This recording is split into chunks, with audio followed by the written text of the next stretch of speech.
do you think you're more interested in going into like business now? I think so. That's awesome. Yeah. Yeah, business is like it's a very practical thing to pursue just because there's an element of business in everything. Exactly. Especially in the US. Like this is a capitalistic society. Like this shit business isn't permeated all layers of our like society. Yeah. Even fucking drugs, bro. There's a business behind drugs. There's a business behind everything. But Literally. yeah. So that's awesome that you're getting an MBA. I know that shit's not easy. So we're about to start June 2nd, so you like nervous about that or not really. I'm kind of excited to go back to school. Okay. Because I feel like that's been my entire life so far. Yeah. So it's like, I'm getting a little bit of like normalcy back. Yeah. I totally feel you. It definitely took me a while. It's not even took me a while. I still feel like I'm not adjusted to not being in that system of like somebody else giving you a routine that you have to adhere to. Yeah. So and then like when and I'm self-diagnosed with ADHD. No, me too. So like now that I'm just like out on my own, I'm like, what do I do? What do I do? I'm just like looking around like frantically, like fucking lost half the time. But yeah, it is what it is. Speaking about lost, okay, so and traveling and like this is why I wanted to fucking have you on the episode. You just came back from what looked like an amazing goddamn trip. Like this shit looked amazing. It was. From my perspective. I wasn't even on the trip, obviously. So you recently went to Singapore. Mm-hmm. I guess before I start peppering you with questions, why don't you just like, how was it? Like overall, how was it? It was actually so amazing. And I know that's like whatever. That's like the standard answer. It was genuinely so amazing. Mm-hmm. And it blew all of my expectations out of the water. That's like awesome. I didn't know what to expect, but whatever it was tenfold much better. Yeah. Is this thing drooping again? I feel like it's drooping a little. Yep, it was sagging. This happened last time. I couldn't even tell because it happened so slowly. Sorry. I just really got to give that video a crank. I'm like getting used to hearing myself talk like so. Yeah, that takes a good amount of time to get used to. That's why I could tell because like you're kind of like talking like that. Oh yeah. So like people are afraid to like really like project their voice because they think, oh my god, I'm being so loud. You're not being loud. In the final audio, it's gonna come out like normal. Okay. You know, but you're adjusting to it way better.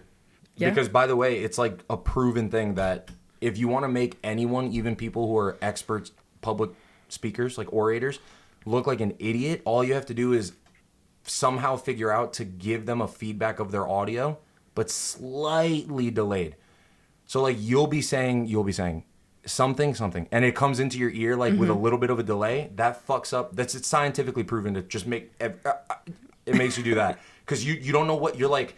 I don't know how to monitor myself right now. So it's like a really big like mental hurdle that a lot of people have to overcome. So thank God this is not really. No, it's like pretty delayed. Yeah, it's like slightly, maybe by like a millisecond or some shit. I wouldn't have noticed if you didn't say anything. Okay, good. So, so you it blew your expectations away. Well, I guess you said that you didn't really know what to expect, but how was the flight? How did you expect that to be, and how was it in actuality? So up until this trip, I had never been on a flight for more than 9 hours, and really? Yeah, because Greece isn't that far, and typically we did a layover to Greece because it's cheaper, one, and it's just, I don't know, that's just always how we've done it. Mm-hmm. So I feel like on the 9-hour flight, let's say, I would get so antsy because I don't like sitting still for that long. Like I like to maximize my time. So if I have like time off, I want to be doing whatever I want to be doing. Yeah, of course. And being trapped on a 9-hour flight, I'm like, I wish I could be doing something different. Even if I'm like reading or whatever, watching a movie, I just rather be doing anything else than just sitting still. So I was like really nervous. But the way we planned the flights it was kind of weird. So our flight left at, I forget what time it was, maybe like 6 p.m. Okay. And then we were flying to Vancouver, and then we had a layover in Vancouver, and then we we're going to go straight to Singapore. So it wasn't a direct flight. Okay. But the flight from Vancouver to Singapore was still like 14 or 16 hours. It was like a lengthy flight. Yeah, it's a fucking lengthy flight. So. And you guys went west, right? Yeah. So you went into Vancouver. Oh, well, yeah, duh. Yeah. Vancouver, west, and then went across the Pacific Ocean, right? That's a little daunting to see on the fucking flight tracker. Yeah, exactly. At least for me. Because then, when the long flight, I was like, well, if we crash, we're just going straight. Like, there's no one saving us. Like, we're going right into you're in the middle of the fucking Pacific Ocean. And it's like, I'm already scared of the ocean as is. So it was honestly like, just to touch on that note a little bit, like I had the exact same thought when I was flying to, I went to Japan for that school thingy. Yeah. So when I was doing that part, that bit of traveling where it was like, I didn't fly from the West Coast. I think I flew from Chicago or no, Detroit. So I had a layover in Detroit for some fucking reason. Okay. So I went to Detroit, and then from Detroit, it was a direct flight to Japan. Okay. To Tokyo. And on that flight, seeing like the plane over the Pacific Ocean, and I'm like rotating the globe, and I just see nothing but water on the plane for path. so long. For so long. I'm like, yo, this bitch goes down. I'm gonna see Tom Hanks from fucking Castaway on one of these islands. Like, I'm fucked. Like, there's nothing. Yeah. So I start looking around like, who am I gonna eat first? And like the Coast Guard can't even help you because you're 10 hell no. hours. What Coast Guard? For what country? There ain't the nearest coast is like 80 fucking years that way. Like, it's terrible. It's definitely super, super, super daunting. Yeah.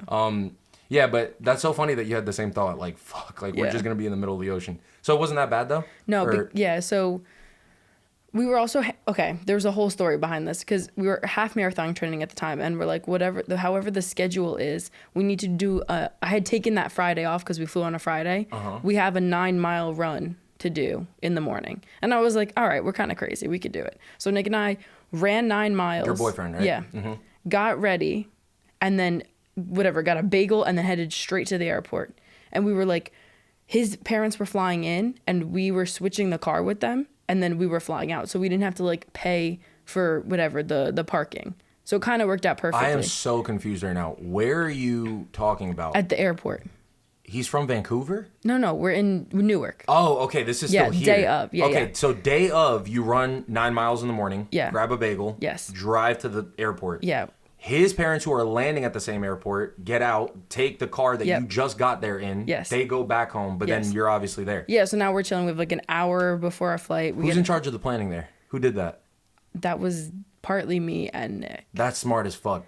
Because that was another thing I was going to ask you is who was in charge of planning. Trips are not easy to plan. Yeah. It's at least like my experience, right? Especially like group trips or like couples trips in general. Yeah. It's a little daunting. The more people you add, the more complex it gets. Oh my God, it just gets very problematic. But that is like super efficient. That's very efficient. So yeah, it was partly because someone also had to be home for him, whatever his family thing. Okay. Yeah. And because I originally wanted to leave the night before, but he's like, no, I have to wait till Friday. And I was like, all right, so if we're going to wait till Friday, we might as well do it that way so we can exchange the car and then no one has to worry about who's driving who's picking up who, that kind of thing. That's very smart. So we have an hour before we're about to fly to Vancouver, and I was like, let's just get something quick to eat because again we've burned 10 billion gazillion calories and we're about to board this flight. And I didn't know like if there was going to be snacks or anything, but I was like, all right, well, we shared a burger, we get on the flight, and I was like, it's nighttime now, we're going to get to Vancouver, it's 3 hours behind New York time, so let's stay awake this flight. So then we sleep the entire next long 16-hour flight. Okay. And then we land in Singapore at 7 o'clock in the morning and we're go. I don't know about go, but yeah, okay. I'm with you. I'm with you with the plan, yeah. We sleep, we have like a normal night of sleep, kind of. Kind of. You're just crammed in a metal tube 30,000 feet above the air. Yeah, across pondering the Pacific death. Yeah, but that's kind of a normal night of sleep. No, but continue. Yeah, I'm throwing you off. My bad. So we're on this. It's a 6-hour flight to Vancouver, and I'm like getting hungry, and I'm like, I'm kind of starving right now. Like I'm ravenous. Where was this? On the flight to Vancouver. And I didn't bring other snacks because I was like, whatever, it'll be fine. Yeah, that was my mistake. Because the 6-hour flight was more uncomfortable because you're sitting there for 6 hours, but there's like less leg room. They don't give you a pillow. They don't give you a blanket. Yeah. You're kind of just like, okay. Raw dogging a flight. Yeah, for 6 hours. Yeah. So we land in Vancouver and I'm ravenously hungry. Thank God there's stuff open because it's only like 9 p.m. Vancouver time at this time. So we get food. I eat a whole ramen dish and I'm like, we're getting a foot long because there was a Subway there. To make sure we have food on this next flight. So you got it for the flight? Yeah, for the next flight. So I ate a whole meal and then I got a whole nother meal for the flight. You're stockpiling food. Now I'm like not sure. Are we even gonna get food on this next flight? I was starving. That's the only thing I remember from that first flight because I was literally so hungry. What airline did you fly to Singapore? Air Canada, both ways. Oh, okay. Yeah. So you get on the flight with the foot long. Yeah. And now it's like 3 o'clock in the morning, like New York time, maybe midnight Vancouver time. And I was like, all right, now it's time to sleep. So I slept, woke up, ate, slept again, woke up. That's all I did for the entire 16 hours. You just slept, woke up, ate, slept, woke up, maybe. ate. Oh, I watched Crazy Rich Asians a little bit there, a little 2-hour spurt. Set up the fucking trip a little bit before you go. I was like, oh, I'm so excited. I'm going to be the Crazy Rich Asian. The Crazy Rich Greek this time going there like this. So have you seen Crazy Rich Asians? Yeah. So the guys. Oh, Singaporean. Yeah. No, what's his name? Something Young. Nick Young. Nick. That's what I. So you're living the whole life. You're like, Nick. I have my Nick going to Singapore. Yeah. So we land. We're walking out of the airport, and there's a sign for I forget whatever the first name, but it was something Young, and I was like, here we are. We are in Singapore. That's crazy. Isn't that like? That's like literally like you're in the movie. Yeah, at that that's point. what I felt like. Yeah, that's awesome. Yeah. So that was a good call to do that, by the way. I did some corny shit like that. Same thing. It's like on that fucking flight to Japan, I was like I was just looking through any like Japanese or samurai-esque movie. I think I watched a little bit of anime too. I mean, it's a long ass flight. Yeah. So you get there, you go outside. What was the air like when you? Thick. It was hot and thick. Yeah. I didn't read. Okay, it's so what's so humid. It's there. humid. Very. So it's a warm temperature. Very tropical. A tropical climate in Singapore. Mm-hmm. Didn't know that. I didn't either. My sister had kind of warned me because she had been there because she was studying abroad there. Whatever. Just for them. Yeah, she's gonna be on the podcast. I gotta add when her whole she crazy comes back. ass trip from that. Yeah, because she's still over there, still studying abroad. So you land and it's just thick like that. And she's like, it rains, it's humid. So I was like, oh, Florida temperature. And she's like, no, it's not really like Florida. Yeah, I would describe it like if you'd have been to Florida and it's like the thick of the summer and it's hot and it's humid times 10. No, I'm good. Fuck that. I don't like humidity. I don't do well with humidity. Very humid. I sweat like a pig in humidity. So you land, you get off that flight, and you're probably, you're used to New York. So like that's not the same. Were you sweating? Instantaneously. I hate that feeling.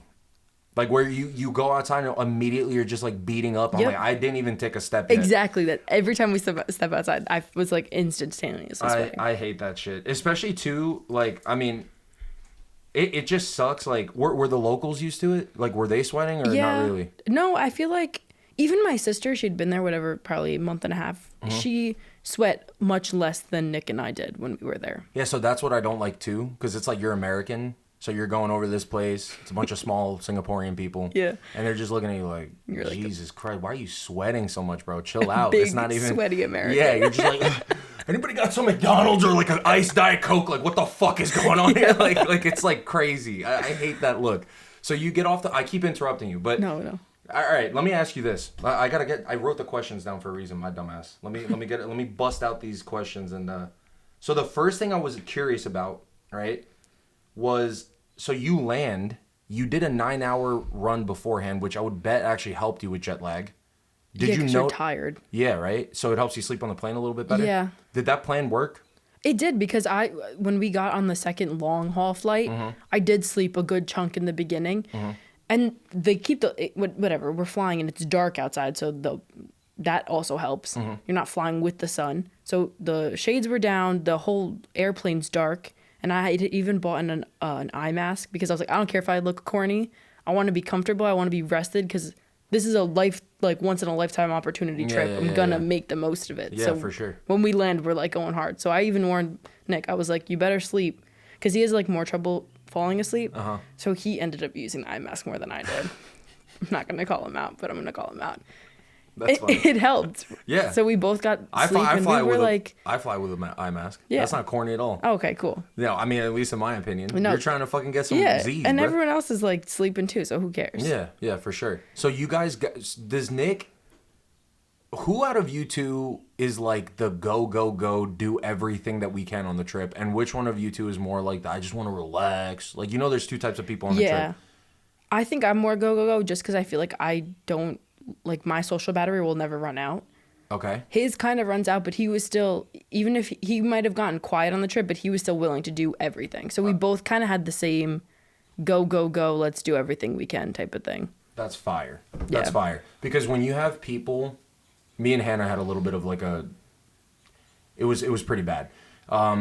Oscar will attest to this the day he's on the podcast. But this like last trip that we went on to Europe, he basically fucking like had to drag her ass out of bed multiple times because she's really bad on low sleep. And, like, I can fucking go. Like, especially on a trip, like, I don't care if I have 2 hours. Like, I could still do, for the most part, like, a full day. Yeah. Just because I'm like, I know my brain is getting, like, ate away at. I know my organs are, like, because I'm on no sleep. I don't give a fuck, though, because we're on vacation. Yeah. And I paid thousands of dollars to be here. there, exactly. So I ain't brain cells, you're going to have to learn how to recuperate on this one. I'll just drink some creatine or something. Because, like, this is not going to work out. Like, I'm not coming here to sleep in another country.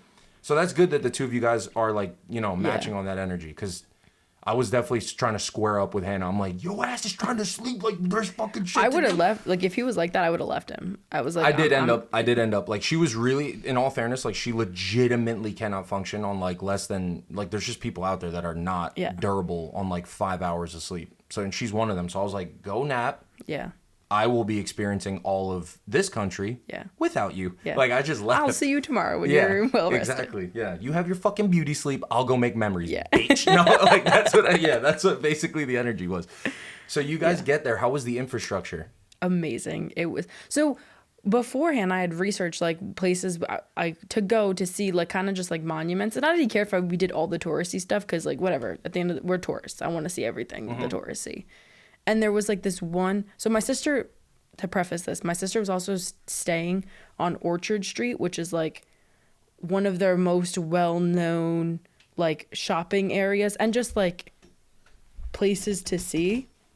So we were staying, I strategically picked a hotel walking distance from her because, like, as much as we were going to see Singapore, I wanted to see her. I hadn't seen her in 4 months. Of course. So one of the places was the iconic Ion Orchard Mall, and, like, there's, like, a crazy overpass right in front of, like, the entrance to the mall that just, like, kind of looks futuristic-y. Is it this is outdoors, right? Yeah, it's outdoors. Okay. But it's just, like, the entrance to the mall. It's, like, not that crazy, but in pictures it looked much crazier than it did in person. It was, like, still really, really cool to see, but it was in the sense that it was like, oh, it's just, like, literally an overpass. It's kind of underwhelming. Yeah. Okay. But we were walking to our hotel and I was like, oh my God, it's, like, right there. I'm, like, walking right next to it. It was really cool. And I noticed that, so back to, like, the weather thing, it rains there every single day. And, like, when I say rain, it's, like, torrential downpour rain. Like it's not like a little, like a typhoon misting or some shit? No, like, yeah, monsoon type rain. So did you go? Is it rainy season when you guys went? Is that why? It had just ended. So when Penelope was talking about it, she's like, "No, it rains here I haven't seen the sun in, like, a month." And I was like, "What? That's, like, horrible. I'm not looking forward to that." But when we got there, the first day it rained torrentially all day long. Okay. But then the rest of the trip it kind of, like, lightened up. So I think we had just, like, we were, like, getting out of that. You got that good luck then. Yeah. No, we definitely did. That's good. Yeah. That's awesome. But the first day I noticed that, even though it's torrentially downpouring, no, that does not hinder anyone's day-to-day. Like, they have overpasses on all sidewalks, so you can walk when it's torrentially downpouring and it won't affect you. You won't get wet. You just go. What do you mean? Wait, how do they have an overpass on every sidewalk? It's like there's a covering. How? That's just how they built it. So, wait, this is so... No, I get what you're saying, but, like, it's kind of realistically, how does that work? Like, yeah. I understand. Okay, it's... Maybe not all sidewalks, but, like... But even 70%, even 50% is crazy. There's no fucking sidewalks out here unless there's, like, a business that has an awning. No. But in the city, there's no sidewalks that are, like, covered. Well, unless there's, like, a fucking bridge or something or subway platform that's over it. But you're saying they purposely built, like, a cover. It's just... just to prevent the rain. Mm-hmm. And what does the cover look like? Is it a road? Is it something else that's functional? Or it's straight up, like, sidewalk and then a little thing coming up and then a little... Yeah, well, it's on, like, whatever. It has 2 posts on each side and then there's, like, a covering. I think maybe you have pictures? Yeah, I need to see. This is so fucking sick. Okay, so so you traveled to Singapore. That's obviously a country, but where in Singapore did you go to? So... it's kind of weird because it's like Vatican City. It's like a country and a city. Pretty much, it's like a city-state type of thing. Okay, got you. So Singapore itself is a country, but it's also a city. Yes. And you flew into Singapore, which I'm assuming is the Shing-Chi Airport, which is like the main airport. Yeah, international airport. And that airport is in Singapore, which is the capital of Singapore. It's very on, like, confusing. It's like on the east side of Singapore. Okay. And then when you get there, you leave and you see that this shit is... You got the picture? I'm like looking. I have like a billion pictures. Yeah, feel free to pull up any picture, by the way, too, because then at the end this is a good picture. So you look at across, it's like just covered. Oh my God, they literally just have it like that. And like even you see, this is like I'm standing in like the entrance, like an elevator up or escalator, sorry, up to like the mall. That's just like another little overpass because it rains all the time. Yeah, no lie. Just looking at that picture, it looks humid as fuck. Look at the fucking this right here. For some reason, it looks sticky, like humid. Yeah. Can you send me that picture just so I could pop it up while we were looking at it? That's fucking sick. It was I didn't really understand that. That's awesome that they. Like, I like when the infrastructure of, like, a city or a place is so different, but, like, for a practical reason, because it makes you feel like you're in, like a different world, like, dimension. Yeah. You're like, oh, this is how they do it here? These motherfuckers got covers on the sidewalks because it rains. Like, that makes so much sense. Why we would never have that here. No. Why wouldn't more places do that? And they probably do. It's just not customary in the States. Yeah, we just don't know because we're dumb untraveled, unseasoned, unworldly traveled fucking Americans. But... No, that's so cool. So that mall, how big was that fucking mall? That one probably was like 5, 6. That was like a taller one. It was like probably 6 stories up. But another really cool thing about their malls there is you have whatever your standard stories up, and then they have basement levels, and it goes like 4 stories down underground. But you don't feel like you're underground. So where's the all. Parking garages that they have? Or they don't have parking garages. You know what? I don't know if I ever saw a parking garage. Maybe I did and I just like didn't dawn on me. But I feel like it's like Singapore is really not that big. And I feel like if you live in the downtown area and by the marina, like where the business skyscraper stuff is, it's all walkable. So there's no fucking reason for it. It's like living in the city. You don't need a car. Pretty much, yeah. And I feel like people, from what my sister was telling me too, the people who have cars live in the suburbs a little bit out. And like, it's whatever if you're like, I mean, everyone there is like super rich. But like if you're super, super rich, I was going to ask you about that. Car. So like a lot of the touristy shit that you said, oh, I don't care, I'm going to do that stuff.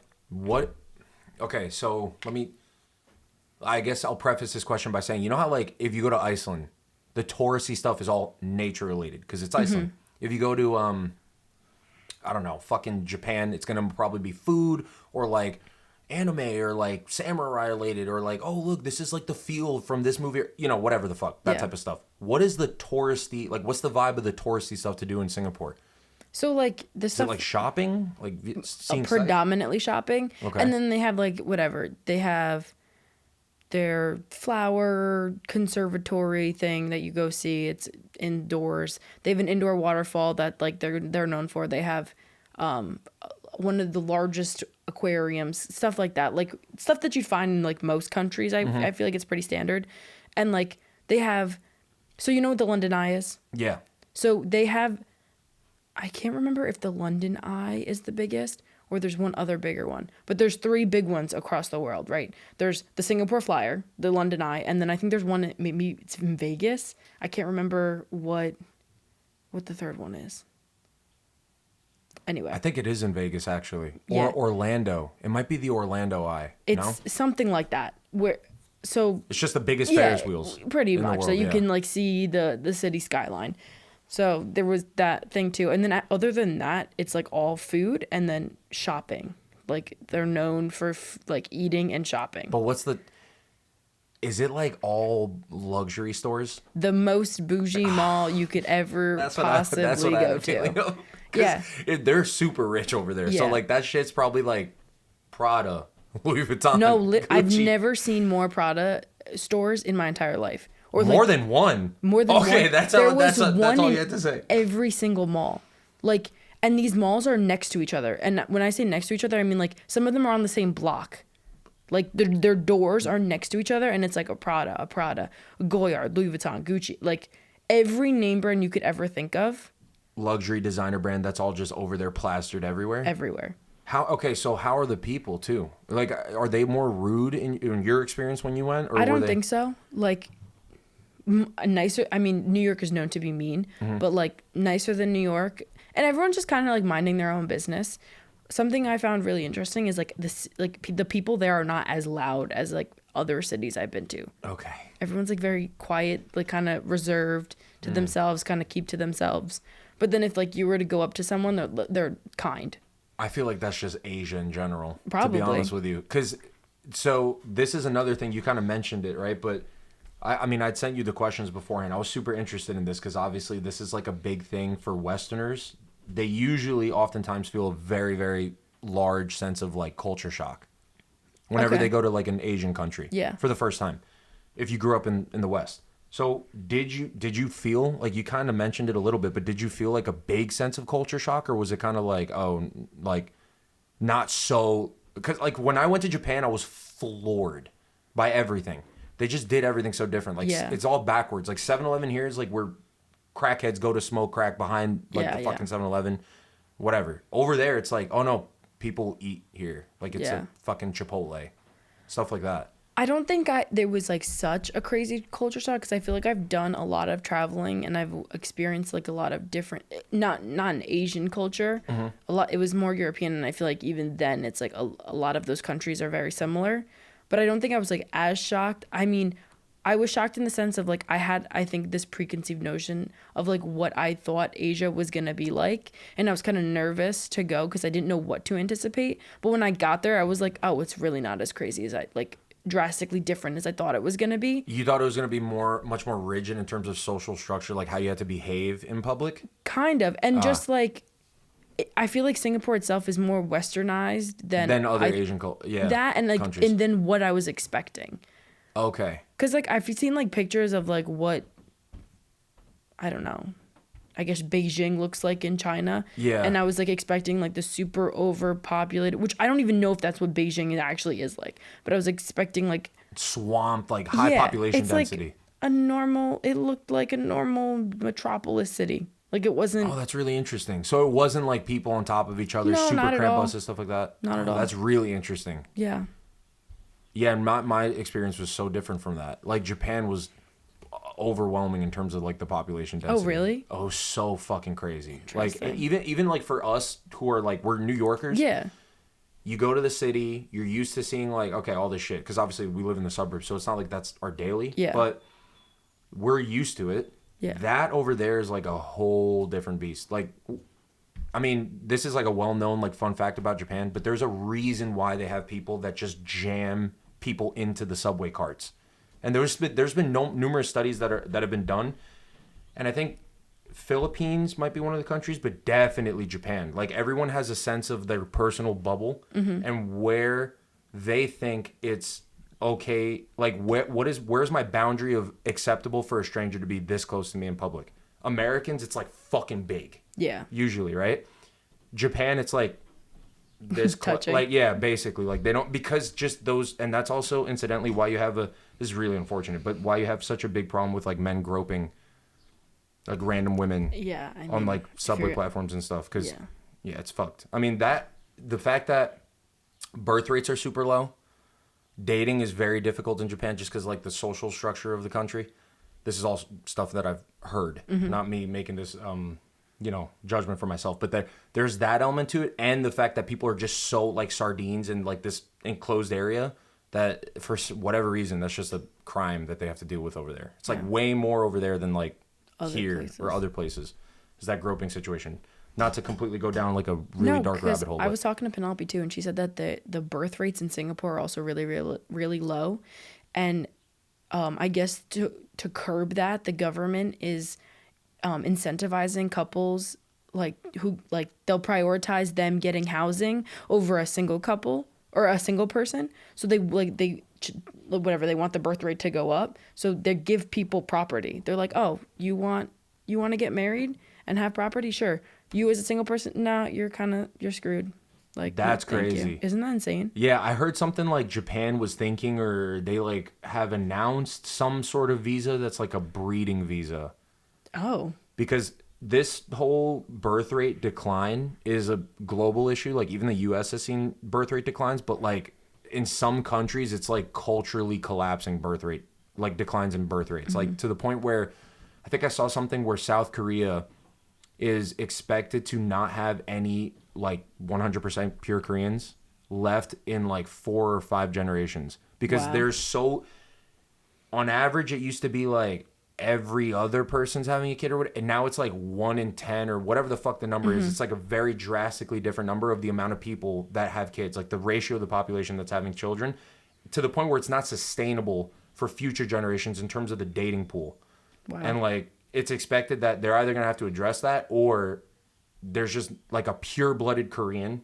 There's no such thing as pure blood because, you know, throughout history, borders change, all this shit, but that's no longer going to be a thing. Yeah. And Japan, I guess they had foresight into that, and they were like, it's crazy to say, but they're literally giving out visas to foreigners who are like, who wants to fuck Japanese women? Like, go here, just come into our country. We don't care if it's like half a white baby or, you know, whatever the fuck. We just need, even if it's half of a Japanese person, we need these mutts running around. I'm like, yo, that's crazy. I'm like, what the fuck? Especially like from my very narrow-minded perspective, I feel like Japanese people are very prideful of their Japanese-ness, if that makes sense. Yeah. So like them saying, hey guys, come in for like a breeding visa is kind of counterintuitive, because it's like, I wouldn't expect someone who's so prideful about like Japan, Japanese culture, all this shit, to be like, oh yeah, we're okay to like water down the gene pool. Yeah. I don't know. It was just kind of like... That is interesting. It was interesting. Yeah. But so Penelope even said that birth rates were declining in Singapore. So she was with you on that trip when she went there, or she was already there? Because I thought she was in Australia. Yeah, so the way her program worked is she was in Australia from like January 10th or whatever to like March 15th studying. And then she went to Singapore from March 15th to the end, whatever, mid-May to do her internship. So she's in Singapore full time now? Well, for the for majority. Her. Like her base is now in Singapore instead of Australia. Yeah. Oh, that's she fucking moved, sick. She moved entirely. Yeah, so she essentially had 2 different study abroad experiences in one program.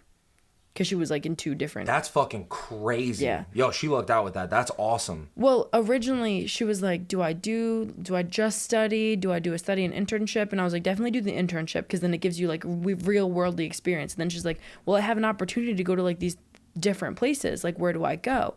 And she was like, I could go to New Zealand, but she's like, that's really similar to Australia. Like, that is Australia. Like, that's very similar to like the experience I'm already going to have. It's like US and Canada. Pretty much. Yeah. And then she's like, or I could go to Hong Kong, or I can go to Singapore. And I was like, well, look at like what you think that you would be interested in, or like interested in exploring. And then she just settled on Singapore. Yeah, I would say that was probably the better choice. Yeah. Hong Kong is a little... Well, her one friend did her internship at Hong Kong Disney. That's pretty cool. No, it was insane. She was telling me stories. It was so awesome. But the thing, I mean, I don't know how it is, obviously, because I don't live there. And I was thinking of going to Hong Kong. I mean, I think about going all these fucking places. So I'll just sometimes, like, for when I'm bored, I'll just get high and start, like, looking up, me in an alternate dimension, I went to travel here. So let me just, like, as if I have the fucking money to just be doing all these trips. Anywhere. But I'd be, like, fantasizing about traveling there, right? So I just Google. And last time I checked, I did read something that it's, like, for obvious reasons, like, political tension is high there. So I don't know if it was like super safe because of that. So that's the only reason I said that was probably the better choice, that she went to Singapore. But her friend went to Hong Kong and she liked it. I mean, if you're doing a Disney internship, that's pretty sick. Yeah, no, she liked it. Honestly, we more talked about like her experience working at Disney more than like Hong Kong. The actual Hong Kong area. Which probably we should have talked about Hong Kong more. Oh, I mean, it's, to each their own. But... So, okay, back on the Singapore trip. I keep driving you. I promise I'll do a better job of shutting up. No, so you could actually, because I am actually super interested in like how it went. So you get there, you do all this touristy stuff. You did mention that it's either shopping or food. Yeah. Now, I love food. Yeah. How was the food? Absolutely incredible. I think my favorite cuisine is any type of Asian. Okay. So I was like, I'm going to the freaking motherland here to eat. Yeah. I ate so much. I ate as much as I could because I was like, I need to try everything and I need to get as much Asian food in me as possible. So so this is going to be, there's a little bit of like I'm not triggered obviously, but there is a little bit of like, I'm just trying to think of like, you said that you love Asian food. No harm, no foul, obviously. But there's so many countries in Asia, it's hard to pinpoint any one, like, one area. No, so, all of them. All of them. All of them. But there's not, like, which one is, like, you tend to gravitate towards that? Probably Japanese food, just because I love sushi and I just love fish. Yeah. Well, that makes and sense. You're Japanese Mediterranean. curry's freaking phenomenal. Loved it. A lot of people don't like Japanese. I love That's Japanese curry. crazy. I mean, Hannah doesn't like Japanese curry that much. I think I'll eat any type of curry, but I think my favorite is Japanese. Curry? Yeah. I do like. It's more. I think it's like more mustardy. Yeah, is the it way I would is. describe. I like that. I like that I too. would say it's like Japanese, then like Thai curry. Thai curry is fucking. Oh man, I'm hungry. Yo, I'm hungry right now. Fuck. Like a nice green curry. Yeah, or like a red Penang curry. Okay. Hold on. No, sorry. You're getting me. Let me get back on topic here. So you went there, right? And you're saying that Asian food's your favorite, and obviously of all the countries, it's more of like the Japanese flavor profile and Yeah. what? Because I don't know what is traditionally Singaporean, except for like suckling pig. I think is like one of those dishes that's viewed as traditionally Singaporean or whatever. There was like a couple. There was like this one red stew type thing. I think it starts with an L. I forget what it's called exactly, but I know that's like traditional Singaporean. And then the rest is just like, I feel like it's Chinese food. It's like a hodgepodge of it's a lot of it. Yeah. And then there is like a big Indian presence there too. Really? Yeah, because one part is like there's a whole Little India type like section of the city. And they have like this really big hawker center, which is like a food court. That's what they call their food courts. They're hawker centers, called Little India, and it's like all just Indian food. And it's interesting because the stalls in Little India sold the exact same thing, or like virtually the exact same thing. So then all these people are like standing outside of like their stalls trying to get you to eat their food, and it's like, do I pick this one or that one? Like it's all the same. It's crazy. And then I'm like, I feel bad picking one over another. We went to the Michelin starred one because like, so okay, hold on, run this back. Let's start this over. Okay, so on the topic of food, oh my god, on the topic of food, right? Was this the soup? Yeah, this is popular in Southeast Asia. This is Laksa? Yeah. That looks good. That's a soup. That looks more like curry. Yo, that looks spicy as fuck too. Yeah. I didn't try it because, so one of the things, the other thing was there because it's so hot. I didn't want to eat the stews, but I really wanted to. That I was like really torn. But there was just like, there's something about some fried rice that really just, because it's not as hot. You're not sweating over the fucking food. Yeah, I don't want to be sweating into the, Yeah, that makes sense. But that's totally like one of the traditional dishes. So when you went there and you were eating, I guess like walk me through when you first got there, right? And you're like, I need to try all of this food, right? Where did obviously you just said that you went to a Michelin star restaurant. So you had premeditated, you had pre-picked some places out in your head, right? No, because I didn't know I just knew I wanted to try all the food. I didn't really care where we went. But then I found out that there were Michelin. I didn't find out until I was there. So then I found out there's these Michelin starred stalls in certain hawker centers, and then we went there. And I only went there to try the Michelin starred one because I was like, I've never been to a Michelin starred restaurant. Like, this is like, and it's not that expensive. Let's freaking go. That's crazy that you didn't even idea. plan that ahead of time, and you were able to like get. Is this like it's a stall, so there's no like chairs, tables, like stuff like that? So there are chairs and tables in the like hawker center itself. It's like a food court basically. And the food court vendor has a fucking Michelin star. Yes. There's like a few of them. No, it's really? Like I would say we also at certain times obviously it's more packed just because those are the dinner hours, lunch hours, whatever. But then on the off hour it's just like normal lines. That's crazy. So you had Michelin star food from a fucking food court. Yeah, isn't that insane? That's insane. How was the food? What type of food? Like, was it? You went to one or multiple? No, we went to a few. We went to the one in Little India, and then we just got like whatever traditional, in my opinion, traditional Indian food. So like chicken tikka, butter chicken. I mean, that's kind of basic. And then we got like these kebabs. You just triggered some Indian people right there. I know, I'm really sorry. That was for the colonizers. The butter chicken and the chicken tikka was made for British people. I said basic. Was there like vindaloo? That's more traditional. Yes, there is. Again, that's super spicy, right? Yeah, hell. And again, I would have tried it if because then we're eating outside. These hawker centers, what? Some of them are outside. Oh, I thought they were all in AC'd indoor. Some of them. If you're going to like one in a mall, nice AC. Little India outside. Fuck that. Yeah, so I get why you didn't go with the spicy curry. I'm not trying to sweat my ass off No. because of spice and temperature. Yeah, because then I was like, I'm on vacation. I want to enjoy myself. Mm-hmm. I'm sure the flavor profile would have been amazing, but then like my throat is burning, my mouth is burning, I'm sweating already, and then I'm sweating on top of that. I was like, that's not. Oh, you didn't work. You gotta finish your wine over I'm there, sorry. bro. Yo, You're yapping over here. I'm fucking up like you just fucked up. Yeah. So, what was the best meal you had there? I hope it's not the Michelin star place. No, it wasn't. Oh, that's awesome. Yeah. It was this one little stall in the hawker center, in the food, whatever, in the mall that was closest to our hotel. We had gone there, I think it was like our second morning, and we're getting breakfast. And I love that. Well, one thing is like everything doesn't open until like 10 a.m. Everything.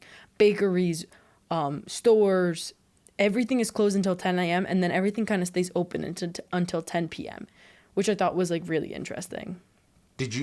It's like that a is shift, super interesting, right? Because I feel like over here, and you said bakeries even at Even 10 a.m.? bakeries, I feel like bakeries here open early. Yeah, like 5 a.m. Yeah. They're at work at like 4 getting that shit ready to open at 5. Yeah. So you went there and everything starts at 10. Pretty much. That's so fucking interesting. So, and everything's open later, which I actually prefer because I'm more of a night owl. So you're more of a night owl than a morning person, right? It depends on how much sleep I got.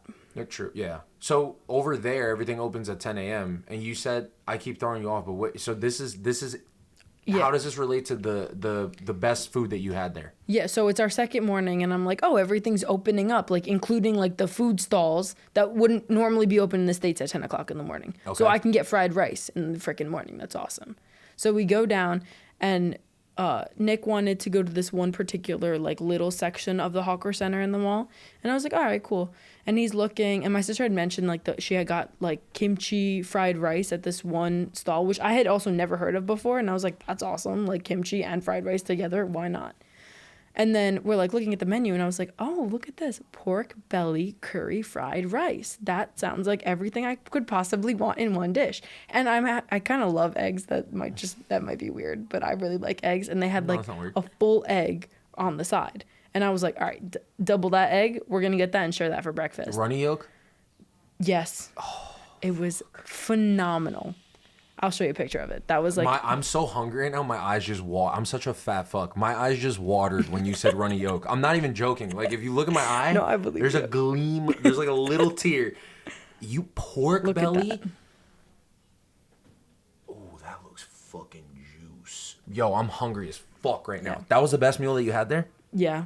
That looks amazing. Because the flavor profile was just the pork belly was delicious and like well cooked, and then the curry plus the...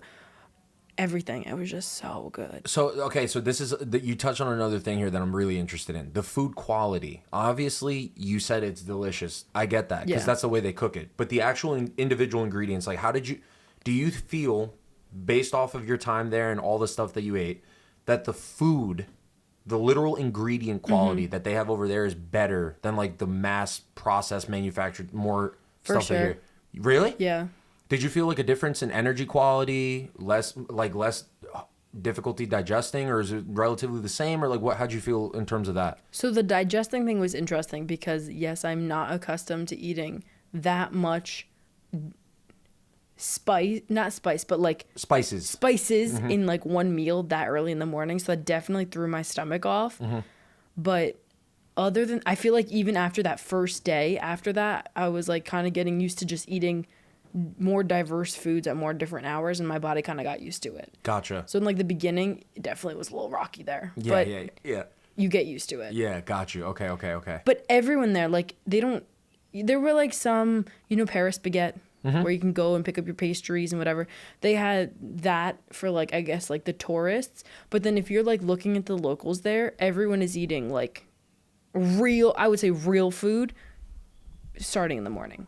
Like soups and noodles and meat and this, and like it was really interesting because I like to watch what other people eat, especially if like you're going to a more authentic place. You want to order what the locals, or like do as the locals do. Exactly.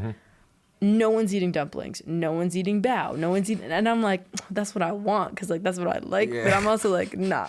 That was like really interesting to watch. Yeah. I love the fact that you do that though. That's good, and that you actually stuck to it and were like, all right, did you do any like adventurous eating while you were there, like something that like kind of was a little bit more out of your comfort zone, culinarily speaking, or was it more tame? Because in Japan, you got some crazy shit that if you wanted to, you could eat some crazy shit. No, no. From like an American sense. I think I went on the tame side. Okay. Yeah. So you didn't have the. Oh, I wish. See, this is why I want to travel with you. It's a little bit for like my personal entertainment, but I also feel like it's good for you too. But I would be like egging you on to try some. And I crazy definitely shit. Would. That's what I'm saying. I think I don't think you're soft like that. Like there's people that I would not even bother because I know that I can't do. I feel like you're down with that type of stuff. You just need a little. Somebody who's a little bit fucked up Try to just new. shove you a little bit over the edge just to see how it goes. Yeah. But there's that suckling pig I mentioned. The reason I mentioned that is because my friend who from college, shout out Jason. I don't even know what he's doing nowadays, dude. I feel so bad. I loved this guy in college. I still think I would get along with him very well because he was just a genuine great guy. Veteran for the Singapore Army because he's from Singapore and you have to serve there. Oh yeah, I did hear that. So that's probably why most of the people are at least men are in shape. And no, women don't have to serve. But yeah, whatever. That's besides the point. Yeah. So he served and he's from that country. Mm-hmm. When I met him, I asked him because I don't know shit about Singapore. I'm like, he was the first Singaporean dude I met. I'm like, yo, what the fuck? Like, what's that like? I thought your country was this big. Like, what's up with that? He's explaining all that stuff, and I asked him about the food. He says that probably, I think it might be their national dish. I'm not sure. But he said that this dish, it was like a suckling pig, and it's crazy because I think it's a baby pig. Yeah. And they like fry it by taking hot oil and basting it. Like it's a very like long, drawn out cooking process, but the final product is like this crispy skin, juicy fried succulent meat underneath. But it's a little bit weird to maybe like Westerners because like it's the whole pig. Maybe not Southerners. Southerners won't give a fuck about seeing the actual pig. No, yeah. I mean, I wouldn't. It's more like, I think my thing is like, I don't want to kill a baby pig. Do you eat veal? No. Okay, so your logic checks out. No, I was going to call you out if I'm you're stand. like, I stand on business. You stand on business. 10 toes down. Yeah, no. Yeah. I don't like let it. Whatever. I'm not a vegetarian in any means, vegan, whatever. It's just like the fact that it's a baby. You didn't even give it its due at life, yeah. Fatten it up before you kill it, Yeah, let it live. You. It is fucked up. It is fucked up for sure. You're definitely. It's not the national dish. It's Hainanese chicken rice. Did you have that? Let me see. Is widely considered the country's unofficial dish. That looks bland plain as fuck. Nope.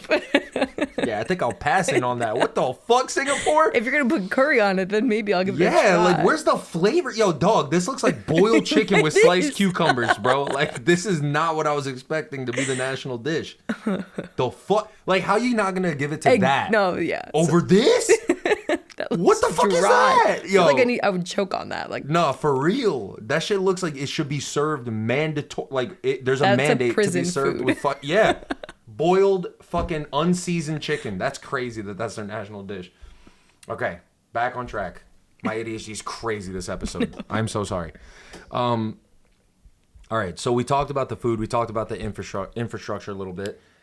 So now kind of onto the actual city itself, right? Besides the food being that one dish being your highlight food-wise, what was the highlight in terms of like things to do for you in that city? So I thought country. The most fun thing that we did was we went to the gardens, and there, what is it called? I always forget the name of things. Like botanical garden or like? There is a botanical gardens, but this is a little bit different. They have like these. So another thing, so we're flying in, right? And I'm looking out the window because I'm like, oh, we're landing in Singapore. This is so cool. Backtracking, sorry. No, you're good. And I look out the window and everything is so green. And I'm like, that's like really interesting. Not something I would have expected in an Asian country. I don't know what to expect, right? But I'm like, this much green is not what I would expect. And now we're like doing the touristy things, and like, you know how like when you're on one of those hop on buses, they like spew random facts at you. Oh yeah. Whatever city you're in. I'm like getting all these facts, and they said that over 50% of Singapore is green. Isn't that insane? What does that mean? Like they have green rooftops, or it's a carbon neutral thing? Their initiative, like they're very eco-friendly. Yes, and they have a lot of greenery, and I guess to help the air quality or whatever. So they have these. Back to what we were talking about, the cool thing, the thing to see, is they have these artificial trees, but growing up, like the metal part of like the artificial tree is all actual plants. Are you following what I'm saying? So the tree itself is made of metal. Just a structure that it's like a support for the vines and shit to grow on. And it kind of looks like you're an avatar. I'll show you pictures. It was insane. What? And where do they have these metal trees? In like this like, whoa. Yeah, it's like this flower garden area. So this is in like did you have to pay to get into that place? Not this. This is free. But then there's an actual flower dome is what they call it, and you have to pay to get in there. And that's part of this park, but this is all free. Okay, so is this something that you see specifically in these areas, or is this throughout the city that there's just No, it's not throughout. It's this one area. It's down by the marina. Okay.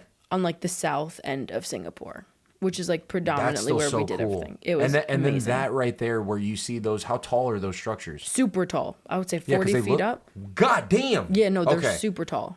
Oh, wow. Because then there's also the suspension bridge that you can walk on. They call it the Sky Bridge. You know, you have to pay to get up there, whatever. And it's insane. And that's all suspended. That's all on cables, which you can't see at night.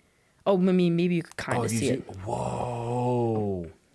Isn't that insane? That's fucking sick. So this whole time you're kind of in like a neon botanical, because I see that there's a lot of like lighting that they do too to make it look really pretty. And then it's like it changes colors. And then every night at 8:00, the trees light up to the Bohemian Rhapsody song.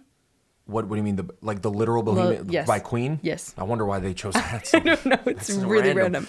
I skipped that part because I was like, I don't care. But then we went back in the daytime, and it looks just as cool in the daytime. That is so fucking cool. Yeah. And then these things. What's it called? Oh, the Gardens by the Bay. Yeah. Gardens by the Bay. So then that's one of like their big tourist attractions. Yep. I don't want to say one of their big like attractions. One of the reasons to go to that city is these. And then this is in the daytime. You can see all the plants. Whoa, that's beautiful. Yeah. So it's not just like basic vine. It's like some pretty exotic flowers and stuff. Wow. I've never seen more orchids wild, like outside, because I guess they don't grow in the climate we live in. But in Singapore, they're everywhere. That's awesome. No, so they like do that. Really cool. Did you happen to see? Because that kind of reminds me. And that's like the suspension. Oh, you went up there. Yeah. Oh, and that's the fucking building I was about to ask you. That hotel in the background. That's the one with the infinity pool that goes all the way across. Right. Yep. Right. Yep. So that thing that's connecting those 3 bridges right there is a fucking pool, isn't it? Yes, yeah, on the top. It's like a sky park, and then there's an infinity pool on the side. Did you go up there? We did go up there. The only thing was the park itself was under construction. So, what do you mean the park? So there's like trees and like a grass area on top. Maybe not a grass area, but there's definitely like trees, and then the infinity pool. And they call it like the sky park. That's like what they call it. Okay, so I thought it was. Is that a hotel? Yes. So the whole thing is a hotel. The 3 buildings or just one? I think the 3. And you could go, but you don't have to stay in the hotel to do this. You could go to the top and then explore that whole fucking thing? Typically, yes. I think when we went, it was closed. Oh, okay. But there's a bar and like club on the top. So like the last night we were there, we went up because I was like, I want to see what it's all about. Yeah. Another really interesting thing, which I didn't know until it was too late. So like whatever, we had to pay like a hefty fee cover to get up there because it was like a Saturday night when we decided to go. But Wednesdays, I don't know if you've ever heard of this, but like in Singapore, Wednesdays is ladies' night. I don't know if they do this in other countries, but like girls get like discounted drinks or whatever when you go out. Wednesday nights to get up to that bar, women go for free. Isn't that so? That's fucking sick. But is this like so is Wednesday nights ladies' night? Is that for this place specifically or the everywhere? Whole Everywhere. Yeah, that's a birth rate. They trying to solve that birth rate issue.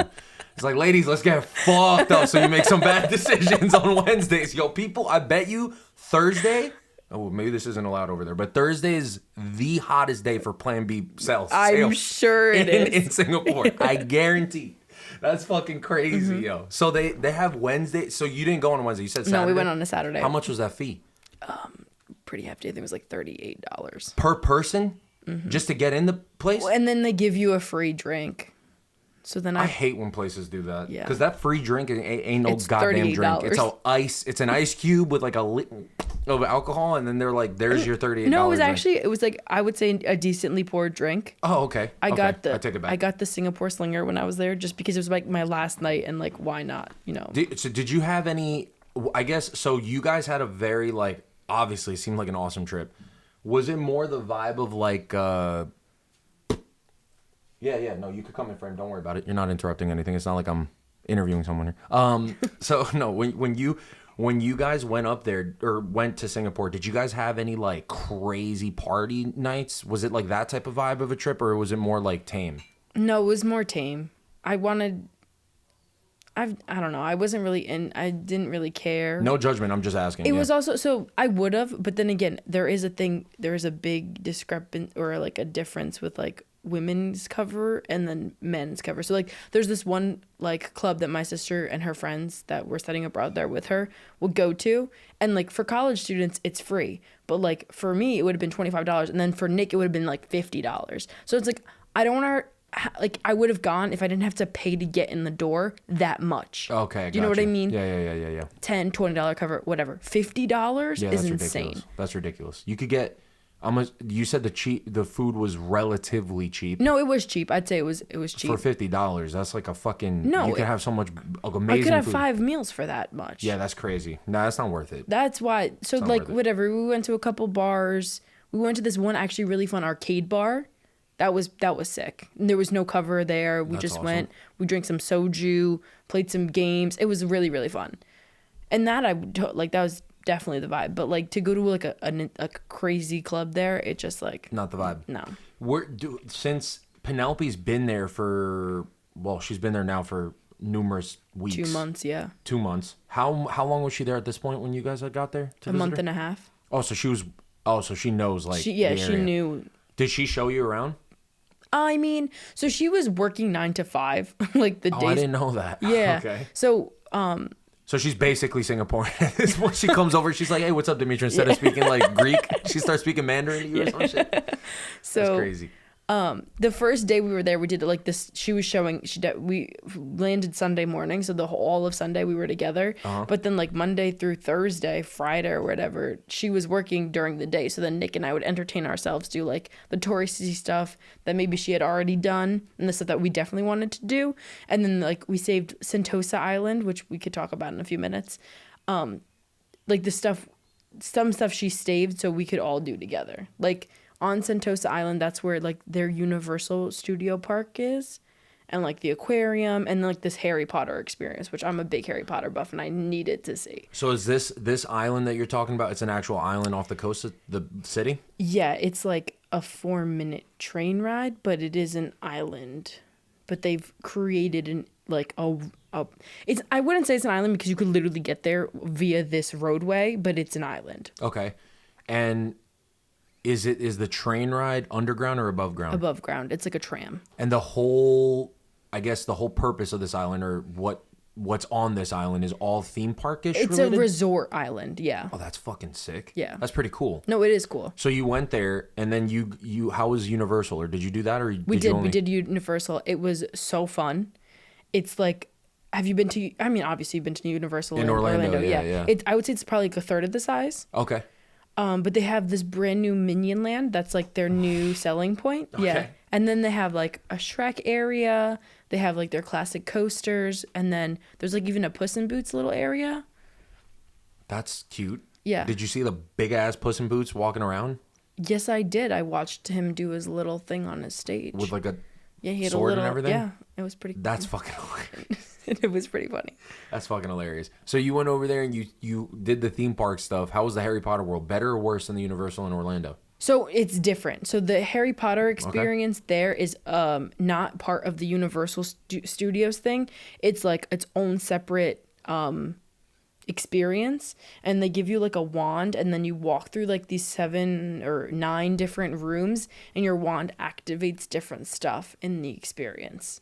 So it's like it's not nowhere near Harry Potter World in Orlando. Oh, so this isn't like a land. It's like a building. It's an experience, yeah. Okay, so you pay the money to enter like a building to have an experience. It's kind of like a restaurant. You go to a restaurant, it's like one thing, like an area. Yeah, it's its own thing. Yes, but like it's like its own small business that you go there for. It's not like a land, like an amusement park where there's all this shit you could walk around. No, so it's just one thing. Yeah. So it's like a Harry Potter themed restaurant, but not a restaurant, an experience. It's an experience, yeah. Got you. So you go in there. Would you say that the quality of that, even though obviously it's much smaller, is like better than Harry Potter World? Or it's not the same. I wouldn't even like compare. It's not even in the same. So even if that shit was in the Harry Potter world, it wouldn't hold up. It's not up to snuff with the shit in the actual Harry Potter world. No, because that's like its own like immersive. Like you feel like you're in a Harry Potter movie there. There it's like it's all screens kind of. So this is like a theme. Yeah. Versus more the world. Yes. Yeah. Okay. So you don't feel as like immersed. No. In like this one room, it's kind of cool because it's like, there's like a lot of. I'll show you a picture. I like Harry Potter, so you could use like the nerd, like you can make specific even references. What it's called? Like, did you see like the fucking? So you start in the like it's like the double-decker bus and like the beds kind of move. You could go sit on a bed. That. Yeah. That was cool, but you're only in there for like 30 seconds. They kind of usher you there because that's like it's like the opening room, and then you go in, and this was cool because. This phone, you could like spin it around and then it lights up the ground. It's like that kind of thing. It's not like a real world. Okay, I get what you're saying. And it's not like a coaster or anything. And then this room was cool. Because you could like activate the balls. What the fuck is that? Oh, that's the thing in the Ministry of Magic. That fucking long. Okay, yeah. What was that again? What were those balls supposed to be in like the Harry Potter They tell lore? you like the prophecy. Whatever prophecy you're gonna have. So Harry Potter goes in there to get the prophecy of like what's gonna happen to him. Oh yeah, I'm remembering very vaguely. I forget what the actual room is called. Isn't there like a fight scene that takes place soon after that scene in the movie? Okay, yeah. Because it looks familiar. Yeah, and the Chamber of Secrets was pretty cool because then you stand outside and you watch the actual basilisk go around, and then the door opens and you walk through. No, that what you're showing me is pretty fucking crazy. No, yeah, it was cool. Does that thing open? Yeah. Oh, it moves. Yeah. Yo, send me that. That's fucking sick. Yeah. And then like the whole door opens, and that literally is the entrance into the next room. But so the basilisk isn't behind that door, right? That's just like, is there a life-size replica or whatever the fuck of the? Yeah, you go in and then you see. Oh my god. Okay, so that's fucking sick. And then that's the wand. Yeah, you that little get glowing a wand. thing. Who was that in the picture? Penelope. That was Penelope. She's like, take a picture of me and the snake. So that little glowing thing that's the wand. Yeah. That's fucking cool, man. Yeah. That looks like you guys had a really good time. That's awesome. No, and we're big Harry Potter buffs, so like we had this was great. And then this was really cool. So at the end, they had like a not trophy case, but like a case of like desserts because they sell the butterbeer there. And they had like special macaroons that were like Harry Potter themed. Let me see. I think I saw like a Hedwig or whatever. Hedwig, whatever. Oh, and there's the letter. That's so macaroon. Cute. Isn't that awesome? Did you eat those? I didn't because I didn't want to pay $50 for little snacks. Because I bought 3 butterbeers and it was like $50, and I was like, all right, I think that's good. We're bowling on a budget. They always do. Anytime there's like a nerdy thing that they know people like, their heart overrules their logic in terms of their attachment to that, they fucking upcharge. Like all Disney, Marvel, Harry Potter, any of those things that people like really.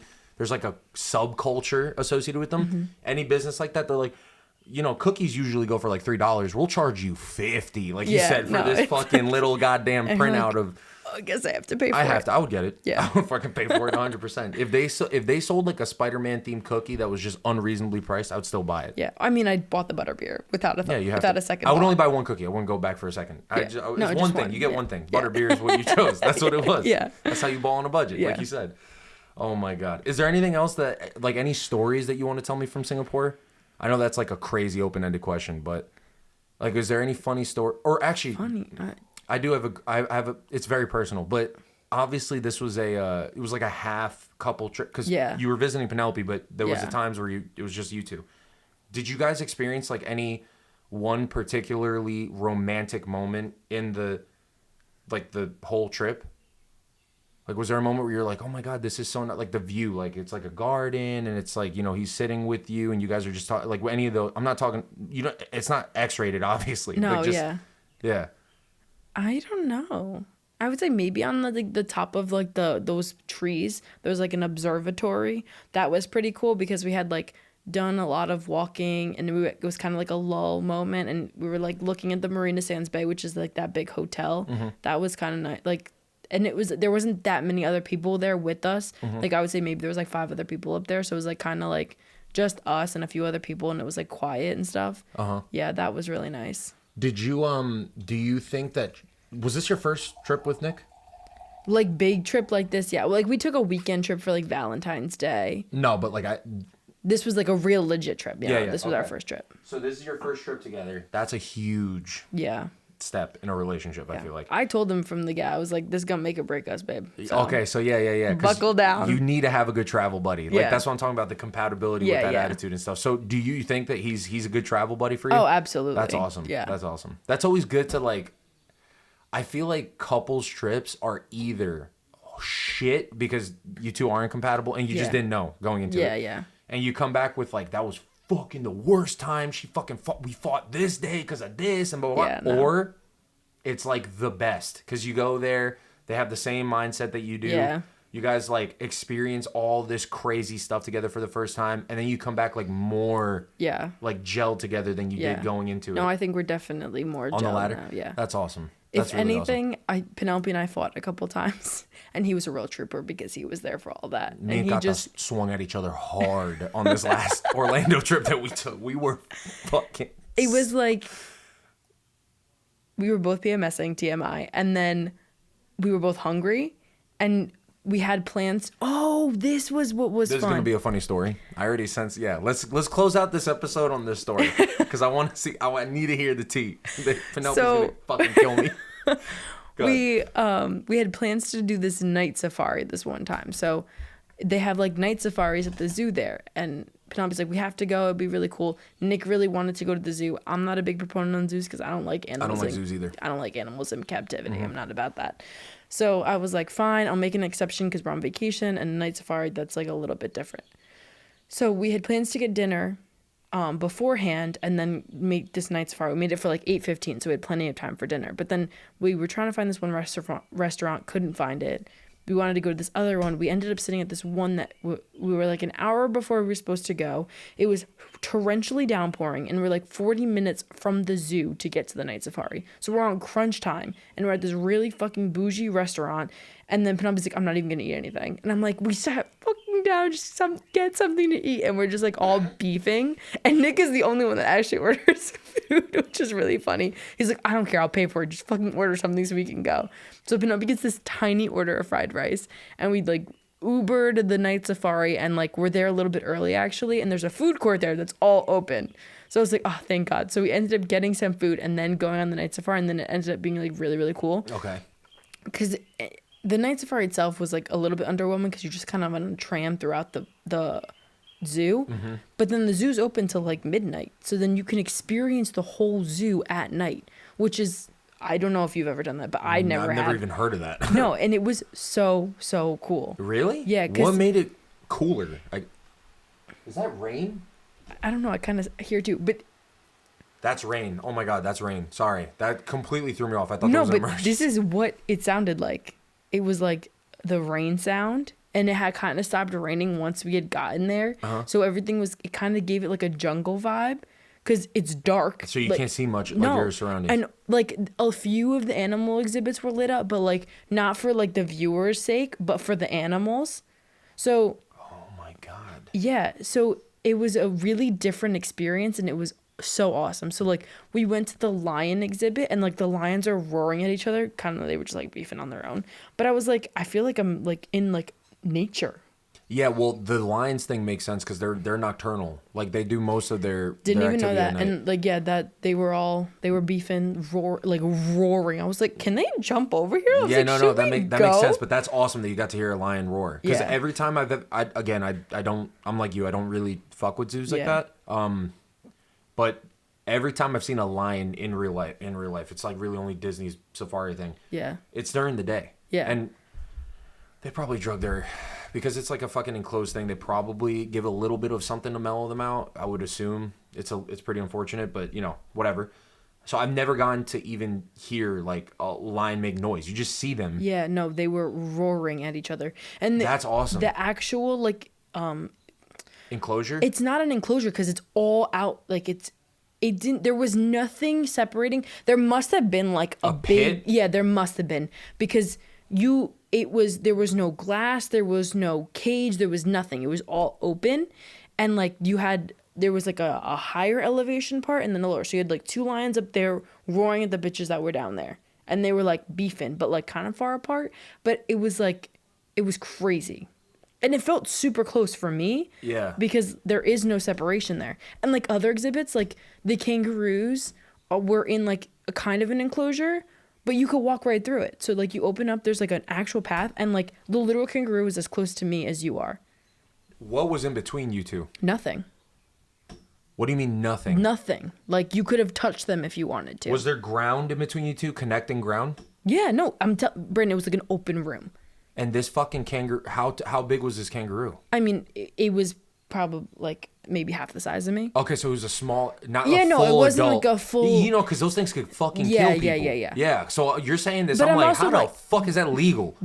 But like they must be like grown up there. Yeah. Type thing, so they're used to it. They were just doing their own thing. They were munching. They were over there on the. That is so fucking crazy. Yeah. That's crazy because they have talons. Like they have really sharp nails and they kick like a fucking mule. And obviously. I'm sure like they're groomed, so like they can't like they're customized to high levels of human activity going on around them. That makes sense. But that's I never heard of a fucking nighttime zoo. Yeah. So you guys did. So that's so funny. That's so funny that you and Penelope were beefing before. Right, the zoo. But did it ended up being a good experience afterwards? Yeah, no, it was really awesome after. And like we ate and then we like kind of calmed down and it was a lot of fun. I swear the worst setup for any like major fight is just like push for time, like cram time, and then hungry. Yes. Those are like the two ingredients. And it was like a recipe for disaster. Oh my God. That's crazy. Yeah, the nighttime safari was like actually the coolest things we did. So that was one of the highlights of the trip? I would say so. That's awesome, man. Would you go back to Singapore itself? Obviously, I'm assuming you'd go back to Asia, but would you go back to that country? Yeah, so I was talking to Penelope because I was like, the food there, I was just like, I can never not experience this food again. So our next plan is like, whatever, we're obviously going to go back to Asia at some point. Either on the way there or on the way back, do a layover in Singapore somehow, some way, just to spend like a couple, because you don't really need, we were there for a week. I don't think you need that much time there. Cause we dragged things out. You could definitely like do more in one day to be there for like a shorter amount of time and do everything that you'd quote unquote want to do. Just go back there for 2 days just to eat.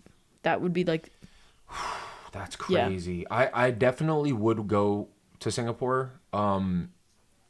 I would say, I don't know if it's like on my number one, like the next place that I really want to visit in Asia, it's like between Korea and Vietnam. I feel that. Because Vietnam, and I know your sister, she'd be posting I'm like, yo, where is this bitch at right now? Yo, she's like, she posted a story just for your guys' like context. She was on the back of a fucking moped driving through mountains with rice paddies and people with like the little fucking hats, like picking shit. Yeah. I'm like, where did you even Google like where to do this? How to do that? Y'all just went to fucking Vietnam and found some random person. You guys got motorcycles? Like, let's go. Like, she'll tell you about it. Like, I won't spoil it, but like that's a thing. That's like a very, very well known thing. I didn't know that. It's called the Hagon Loop. I didn't know anything about it before she told me about it, but that's like it's super dangerous because you're literally on a little motorcycle driving through the mountains of Vietnam. Yeah. And like there's a massive cliffside on the side. I'm doing that. So, I don't give a fuck. No, I would do it too. I'm doing that. We need to go. We need to go. We're going to bring Michael with us. No, so that's the thing. Like, I legitimately, like, I want to do an Asia trip. And I obviously want to go with my sister because I really haven't been to, like, that many places with my sister outside of, like, family trips. And those are, like, when we were kids, you know? So I want to go to Asia with her because I think she would, especially with the food, she'd fucking lose her shit. Yeah. You know? So I want to go with her. It would be awesome if, like, we should do a big group trip. I feel like we all have like a similar type of temperament. You just got to keep your sister fed, because I know if she's not fed, she's not That's happy. one of the reasons that, remember where we were swinging at each other? Yeah. That was her. We didn't were actually swinging at each other, but that was because she was fucking hungry. I mean, your sister and I went on a 3-week trip to Greece together, and like, so You saw. Yeah. You saw. I mean, you've also known her for like super, so you've seen her when. But we've even been on like the vacation type end of that. Yeah, like the beefing and like the just got to keep her hangriness fed. Yeah. As long as she's fed, she's happy. This bitch. She got a different level of hanger with her, bro. I swear. God, that's 2 different people. Like, post and pre-feeding. Yeah. She's 2 different people. Like, her cortisol levels pre-feeding is, like, astronomically through the roof. Like, she's, like, just... She's, like, willing to beef with anyone. No, but we definitely got to do an Asia trip. I would love to do one in Vietnam with Michael, because obviously he's from there. Yeah, that's it. He's not from there, but that's his ancestry. His people. Yeah, his people. So he could definitely like he'll go around yapping to all the locals, get us the fucking into the good spots and all this shit. It's awesome. Yeah, so we definitely got to do that. Yeah. Well, I guess do you know the outro? Snap and point up. When I go like this, just do the same thing. You'll see. Oh, okay. But that's that. I'm good to. We should wrap this up so we could go get some food and chill for the night. But thank you for coming on. This has been a blast. I hope you had fun. No, this was awesome. All right, bet. So you'd come back? Yeah, definitely. Good. No, you're pressured too, because right now the camera's rolling. She's gonna tell me after we finish, like after we cut, she's gonna be like, "No, I'm good. No, this is really Your breath stank the whole time, and I had to deal with that for an hour and 10." But yeah, if you guys made it to the end of the episode, thank you so much for liking, commenting, subscribing, all that social media bullshit. Until next time, cue the outro music. There you go. Yeah, that's it, y'all. Thank you for coming on. Deuces. Thanks for having me.